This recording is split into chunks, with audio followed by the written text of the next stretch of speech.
Welcome to this edition of the Wireless News Desk. My name is Tom Carpenter. I'm the CTO at CWNP. And this month in the news, we're going to be talking about IoT a little bit. And one of the things that I want to focus on here in this news desk is the reality that IoT is not necessarily all about the wireless protocols or the wired protocols, but ultimately it's about data. And there was an interesting and useful article at computerweekly.com titled, "Is Data Interoperability the Key to Unlocking IoT Value?" It goes on to say much of the hype around the Internet of Things focuses on smart devices, but the best IoT initiatives will be those led by business need and data. Further down in the article, there's a succinct sentence that I really liked. It simply says this: "Data, not devices, is key to unlocking IoT value." I agree with that 100%. Here's the thing. As the people who implement IoT solutions, we need to understand the protocols.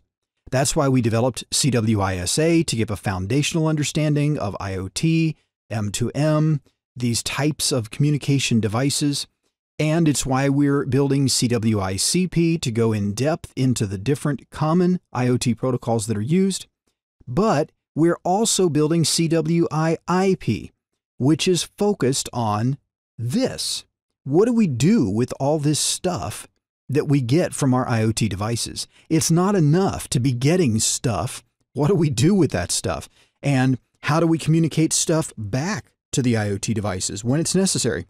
So all of this goes beyond the IoT protocols and begins to focus on the upper layers. So what are we doing with the data that's coming from IoT? Now, one of the things that I have found very useful as a conceptual model is something called oneM2M. Now, you can go to oneM2M.org and you can download the specifications. They're publicly available, and you can read what these things include. But the key here is, notice, the purpose and goal of oneM2M is to develop technical specifications which address the need for a common M2M service layer that can be readily embedded within various hardware and software and relied upon to connect the myriad of devices in the field with M2M application servers worldwide. In other words, their goal is to say, you know what, we've got all kinds of field devices or IoT devices in our manufacturing environment or IoT devices in our smart buildings and smart cities and smart homes, but what happens when you've got some LoRa devices and some devices that are Sigfox and some devices that are 6LoWPAN and then others that are Bluetooth and ISA 100.11a and wireless HART and 802.15.4 other implementations and so forth? So what do you do when you've got all these different systems generating stuff and I need to bring all that stuff together? So if you go to the specifications section and then publish drafts, and then the main current release 3, though you can see later drafts as well, you can see the various documents that are available. The primary starting place is the functional architecture document. We'll take a look at that in just a moment. You also have security solutions, and then you have bindings for specific protocols like CoAP, HTTP for REST, for example, Mqtt, and then other detailed documents for things like WebSocket and more. So a lot of good information. But I want to show you some of this because here's my thinking about oneM2M. Absolutely, if you can get systems that have it embedded, no problem. But what if this is also used as a conceptual model?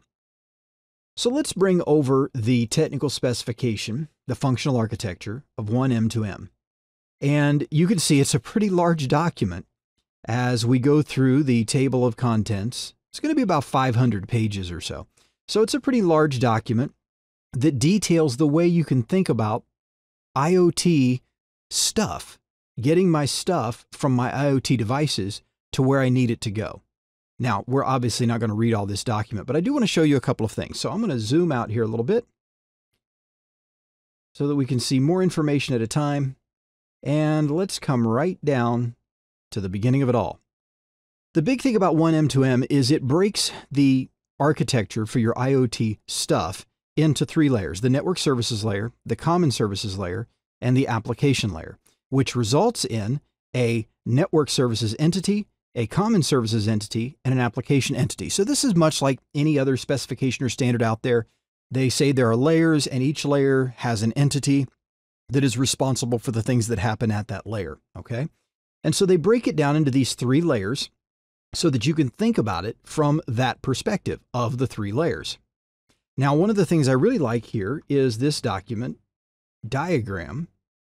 As you can see, this gives us a breakdown of the infrastructure domain and the field domain.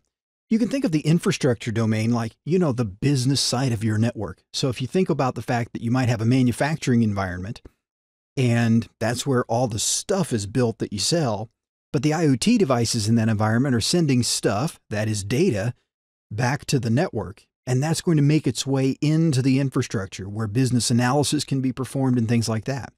But the manufacturing environment itself would be the field domain. That's where ultimately, as you can see, your end nodes are. And notice that the standard says, hey, the end nodes are not oneM2M devices. So they're going to simply communicate across the network somehow and send their data. Then on the network, you're going to process that data using models either borrowed from oneM2M or with oneM2M embedded in the architectural solution that you're utilizing.